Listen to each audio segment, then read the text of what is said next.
بسم الله الرحمن الرحيم إن الحمد لله نحمده ونستعينه ونستغفره ونعوذ بالله من شرور أنفسنا ومن سيئات أعمالنا من يهده الله فلا مضل له ومن يضلل فلا هادي له وأشهد أن لا إله إلا الله وحده لا شريك له وأشهد أن محمدا عبده ورسوله والصلاة والسلام على نبينا محمد وعلى آله وصحبه أجمعين أما بعد السلام عليكم ورحمة الله وبركاته. Alloh taologa behisob hamd sanolar bo'lsin. U zot bizga hayot, iymon va tavba qilish imkoniyatini berdi.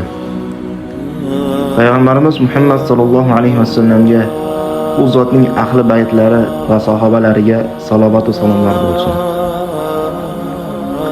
Inson hayotdagi eng katta boylik bu nafaqat sog'liq va mol dunyo.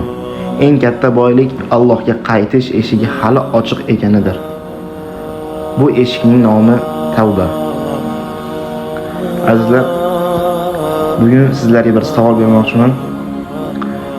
Agar bugun kechqurun sizga sening umring tugadi deyilsa, Allohning huzuriga xotirjam bora olasizmi? Qalbingizda alhamdulillah namozlarimni ado qildim, gunohlarim uchun tavba qildim degan ishonch bormi? Yoki koshki yana bir kun berilsa edi deb afsuslanarmidingiz? Birodarlar, tavba arab tilida qaytish ma'nosini anglatadi. Shar'iy ma'noda esa insonning gunohni tark qilib, qilgan ishiga chin dildan pushaymon bo'lib, Allohga qaytishi va o'sha gunohga qaytayotmaslikka azm qilish demakdir. Ya'ni o'sha gunohga qaytmaslikdir. Tavba shunchaki astag'firulloh deb qo'yish emas. Tavba qalbdan boshlanadi. Avval inson xatosini tan oladi, keyin pushaymon bo'ladi, keyin uni tark qiladi va yana qaytmaslikka qaror qiladi. Qur'on bizga nima deydi? Alloh taolo marhamat qiladi. Astag'firullah. Va tubu ilallohi jami'an ayyuhal mu'minuna la'allakum tuflihun. Ey mu'minlar, barchangiz Allohga tavba qilinglar, shoyatki najot topsangiz. Nur surasi 31-oyat. E'tibor bering, bu yerda Alloh taolo faqat gunohkorlarga emas, barcha mu'minlarga murojaat qilmoqda. Chunki har bir inson xato qiladi. Hatto solih inson ham qalbini doim poklab turishga muhtoj. Rasululloh sallallohu alayhi vasallam dedilar: odam bolalarining barchasi xato qiluvchidir. Xato qiluvchilarning eng yaxshilari esa tavba qiluvchilardir. Bu hadis bizga katta umid beradi. Islom insondan mutlaqo xatosiz bo'lishni talab qilmaydi. Lekin xato qilganda Allohdan yuz o'girish emas, balki unga qaytishni buyuradi. Payg'ambarimiz sollallohu alayhi vasallam hayotlaridan ibrat. Rasululloh sollallohu alayhi vasallam gunohdan pok edilar. Shunga qaramay sahobalar aytardilarki, u zot bir kunda juda ko'p marta istig'for aytar edilar. Nima uchun? Chunki Rasululloh sollallohu alayhi vasallam bizga amaliy dars berdilar. Mo'min qalbi doim Alloh bilan bog'liq. Mo'min qalbi doim Alloh bilan bog'liq bo'lishi kerak. Istig'for faqat gunoh uchun emas, balki Robbiga yaqinlash uchun ham aytiladi. Ka'b ibn Malik roziyallohu anhu voqeasi. Tabuk g'azotida Ka'b ibn Malik roziyallohu anhu uzursiz qatnashmay qoldilar. Keyin Rasululloh sallallohu alayhi vasallam huzurlariga keldilar. Ko'pchilik yolg'on bahona aytdi.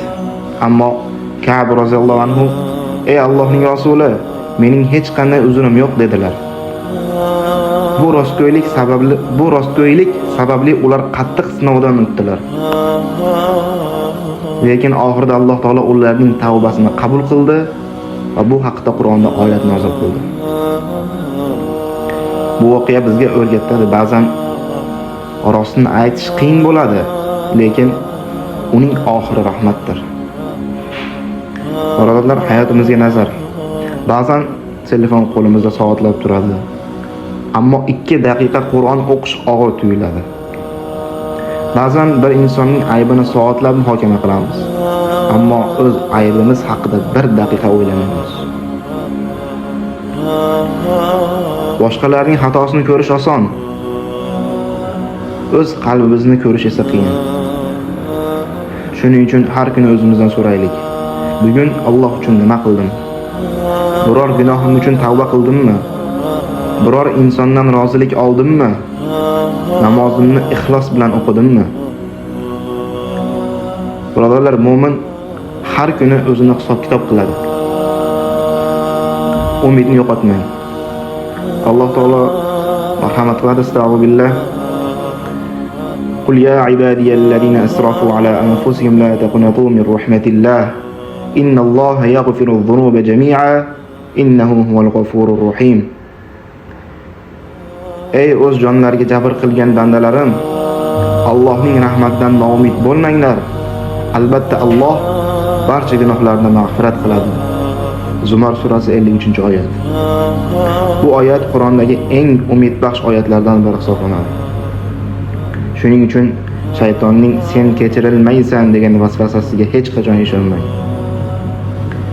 Aziz birodarlar, tavba zaiflik emas.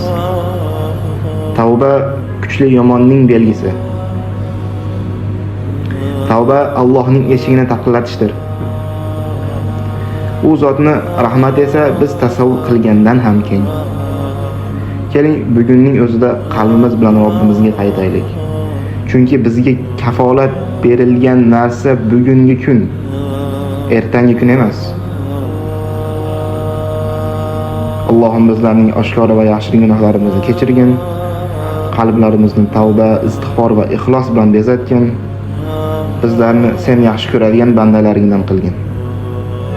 Ota-onalarimizni, ustozlarimizni va barcha musulmonlarni mag'firat qilgin.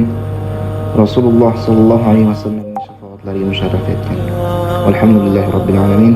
أقول قولي هذا وأستغفر الله لي ولكم إن الله وملائكته يصلون على النبي يا أيها الذين آمنوا صلوا عليه وسلموا تسليما والسلام عليكم ورحمة الله وبركاته.